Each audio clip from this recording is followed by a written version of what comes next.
2부 뿌리내리기. 2020년 5월 경기도 안산시 단원구 김정민 가족이 정착한 곳은 다문화 거리가 형성된 원곡동이었습니다. 중국, 베트남, 필리핀 등 다양한 국가에서 온 사람들이 어우러져 살아가는 동네였습니다.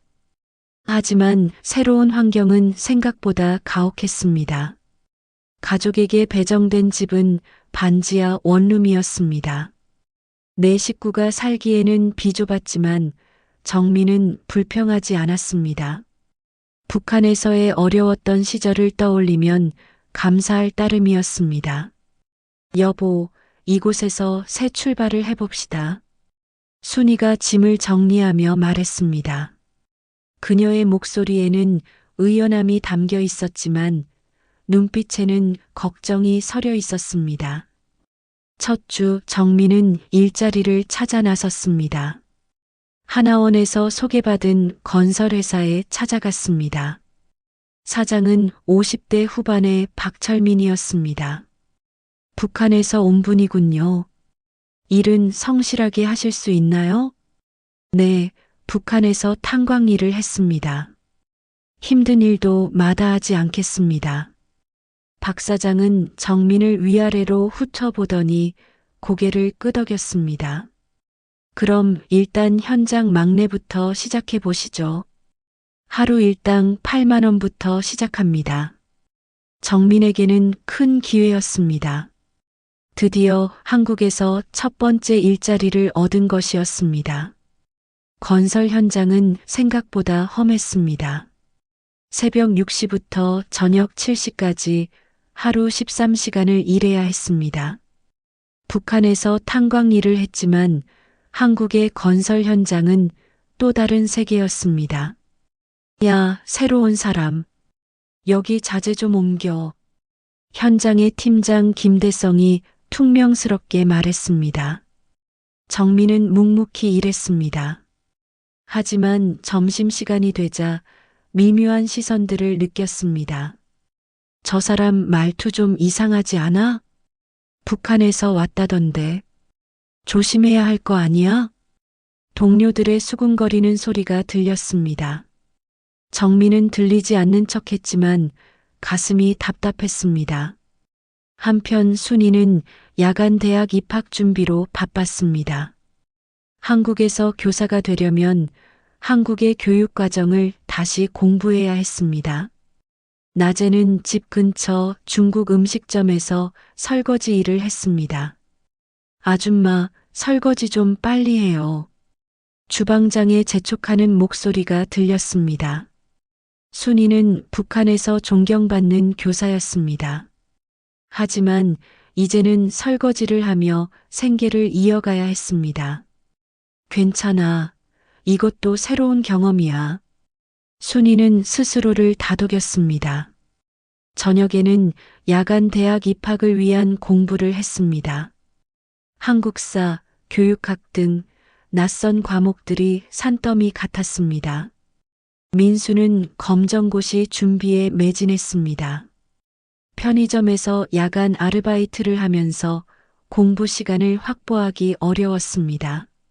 무엇보다 어려운 건 또래 친구들과의 대화였습니다. 야, 너 진짜 북한에서 왔어? 편의점에 온 고등학생이 호기심 어린 눈으로 민수를 바라봤습니다. 네, 그렇습니다. 와, 신기하다. 거기서는 진짜 컴퓨터도 못 써? 민수는 대답하기 곤란했습니다. 북한에 대한 편견 어린 질문들이 이어졌습니다. 지혜는 일반계 고등학교에 편입했습니다.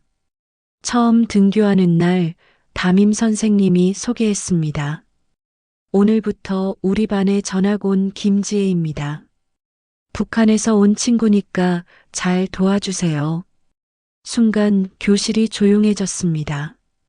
아이들의 시선이 일제히 지혜에게 쏠렸습니다. 지혜는 얼굴이 빨갛게 달아올랐습니다. 쉬는 시간 몇 명의 학생들이 다가왔습니다. 지혜야, 북한에서는 진짜 핸드폰 못 써? 거기서도 아이돌 알아? 말투가 좀 다르네. 지혜는 대답할 말을 찾지 못했습니다. 선의의 호기심이었지만 지혜에게는 부담스러웠습니다. 미술 시간이 되자 지혜의 눈이 반짝였습니다. 북한에서 그림 그리기를 좋아했던 그녀에게는 유일한 위안이었습니다.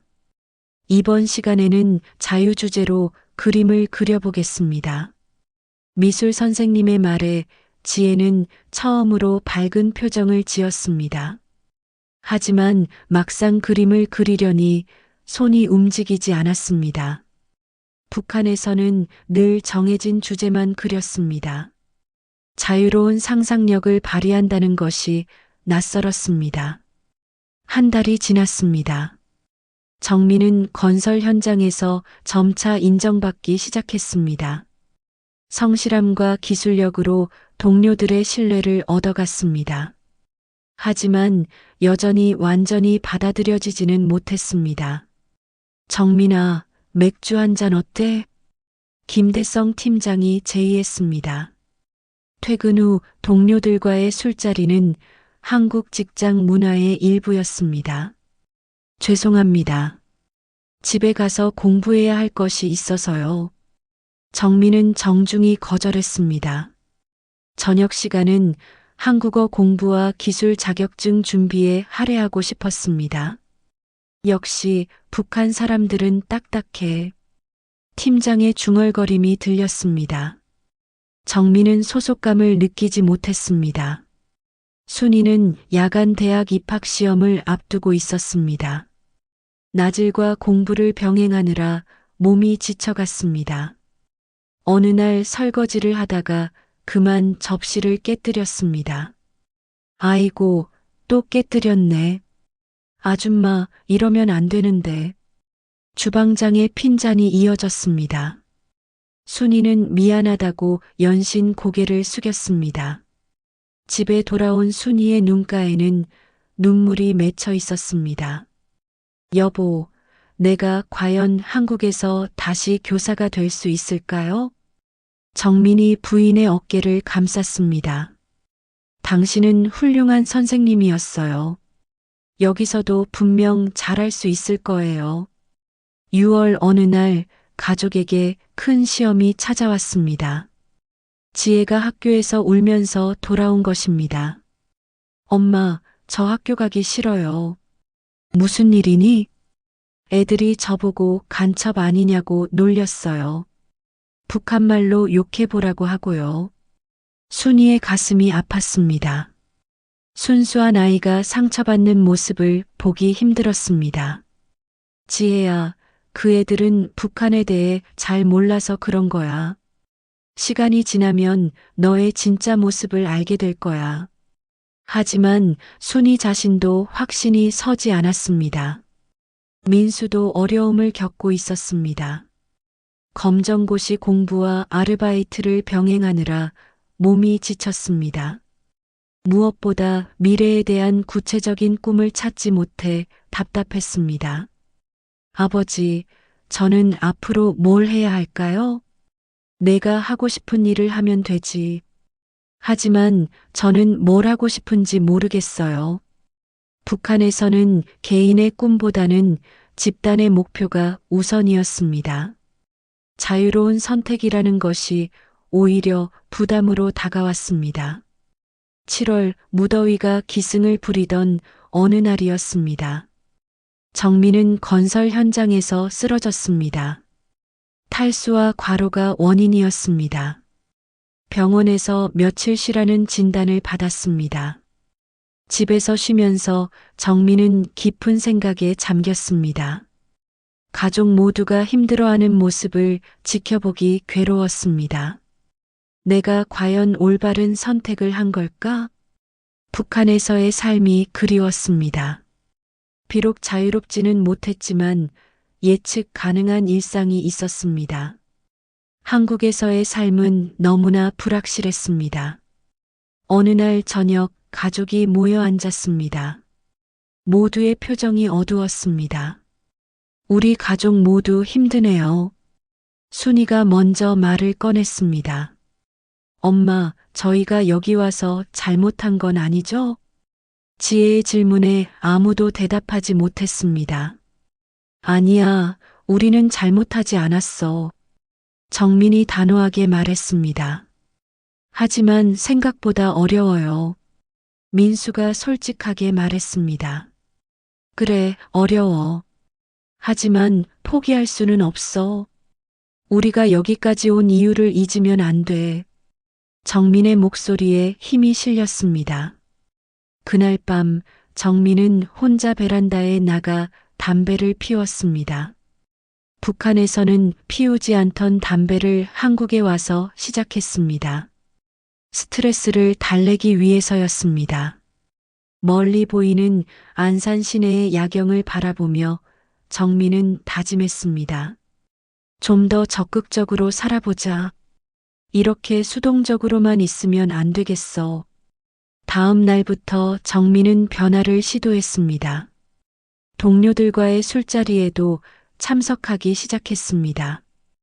어색하지만 한국의 직장 문화에 적응하려고 노력했습니다. 순이도 마찬가지였습니다. 같은 처지의 다른 탈북민들과 소모임을 만들었습니다. 서로의 경험을 나누며 위로를 얻었습니다. 민수와 지혜도 조금씩 변화하기 시작했습니다. 민수는 컴퓨터에 관심을 갖기 시작했습니다. 지혜는 미술 선생님과 개별 상담을 통해 자신만의 그림 스타일을 찾아가기 시작했습니다. 8월이 되자 조금씩 희망이 보이기 시작했습니다. 하지만 진짜 시련은 이제 시작이었습니다. 한국 사회에서 완전히 정착하기 위해서는 더 큰 도전들이 기다리고 있었습니다.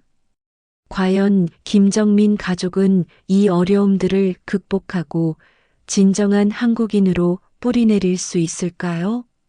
그리고 각자가 꿈꾸는 미래를 이룰 수 있을까요? 더 큰 시련이 그들을 기다리고 있었습니다.